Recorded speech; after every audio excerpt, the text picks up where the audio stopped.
Product listing आणि तुमचे photos, तुम्ही कुठले प्रॉडक्ट परचेस करताल किंवा तुम्ही जेव्हा ई कॉमर्स परचेस करत असता तेव्हा तुम्ही ते प्रॉडक्ट बघू शकत नाही, त्यामुळे किंवा तुमचा कस्टमर हे प्रॉडक्ट बघू शकत नाही.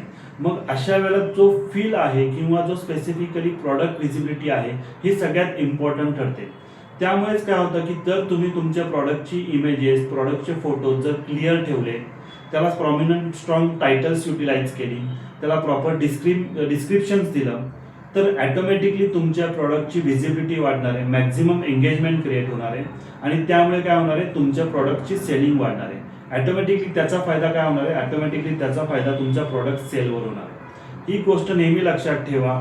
काही पैसे सेव्ह करण्यासाठी तुम्ही तुमच्या प्रॉडक्टचे क्लिअर नसलेले फोटोज वापरले किंवा तुम्ही पर्टिक्युलरली खराब लिस्टिंग्स केली तर डेफिनेटली त्याचा इम्पॅक्ट तुमच्या सेल्सवर होणार आहे. आणि जर तुमचा सेल्स नसेल तर डेफिनेटली काय होईल, तुमचा बिझनेस थांबून जाईल.